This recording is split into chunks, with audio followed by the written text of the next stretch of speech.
ಈ ತಿಂಗಳ ಒಳಗೆ 56% ಮೀಸಲಾತಿ ಉಳಿಸಬೇಕು, ಇಲ್ಲವಾದ್ರೆ ಎಲ್ಲಾ ಜಿಲ್ಲೆಗಳಲ್ಲಿ ಅಹೋರಾತ್ರಿ ಧರಣಿ. ಎಲ್ಲ ಪಕ್ಷಗಳ ಮುಖಂಡರಿಗೆ ಉಗ್ರಪ್ಪ ಎಚ್ಚರಿಕೆಯನ್ನ ಕೊಟ್ಟಿರುವಂತದ್ದು. ಕಾನೂನು ಚೌಕಟ್ಟಿನಲ್ಲಿ ಮೀಸಲಾತಿಯನ್ನ ಉಳಿಸಬೇಕು.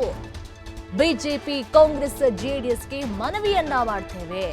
ಸಿಎಂ ಮತ್ತೆ ಎಸಿಸಿ ಅಧ್ಯಕ್ಷರಿಗೂ ಸಹ ಮನವಿಯನ್ನ ಮಾಡ್ತೇನೆ. ಈ ವಿಚಾರದಲ್ಲಿ ಬಿಜೆಪಿಯವರು ಬದ್ಧತೆಯನ್ನ ತೋರಿಸಬೇಕು.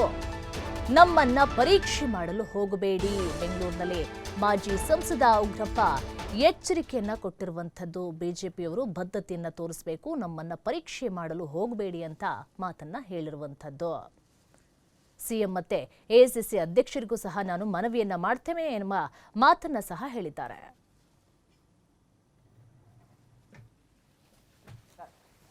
ಈ 56% ರಿಸರ್ವೇಷನ್ ಇರೋ ಕಾಯ್ದೆಯನ್ನು ಹೈಕೋರ್ಟ್ ಸ್ಟೇ ಮಾಡ್ತಾರೆ. ಅದನ್ನು ವೆಕೇಟ್ ಮಾಡಲಿಕ್ಕೆ ಏನು ಪ್ರಯತ್ನ ನಡೆದಿದೆ? ಯಾವ ವಿಚಾರವಂತ ಸಾಮಾಜಿಕ ನ್ಯಾಯದಲ್ಲಿ ಬದ್ಧತೆ ಇರುವಂಥ ಸೀನಿಯರ್ ಕೌನ್ಸಿಲ್ಸನ್ನು ಇಟ್ಟು ಆರ್ಗ್ಯೂ ಮಾಡಿಸಿದ್ದೀರಿ? ಅಥವಾ ಯಾಕೆ ಆ ಆದೇಶದ ಮೇಲೆ ಸುಪ್ರೀಂ ಕೋರ್ಟ್ಗೆ SLP ಹಾಕಿಲ್ಲ? ಸೊ ಎಲ್ಲೋ ಒಂದು ಕಡೆ ನೀವೆಲ್ಲರೂ ಸೇರಿ ನಮಗೆ ತಟ್ಟೆಯಲ್ಲಿ ಅನ್ನ ಇಟ್ಟು SCಗಳಿಗೆ 17 ಹಿಡಿ ಅನ್ನ ಇಟ್ಟಿದ್ದೀರಿ, STಗಳಿಗೆ 7 ಹಿಡಿ ಅನ್ನ ಇಟ್ಟಿದ್ದೀರಿ. ಈಗ ನಮ್ಮ 7 ಹಿಡಿ ಅನ್ನದಲ್ಲಿ 4 ಹಿಡಿ ವಾಪಸ್ ಕಿತ್ಕೊಂಡು 3 ಹಿಡಿನಲ್ಲೇ ನೀವು ಹಂಚ್ಕೊಳ್ರಪ್ಪ ಅಂತ ಹೇಳಿದರೆ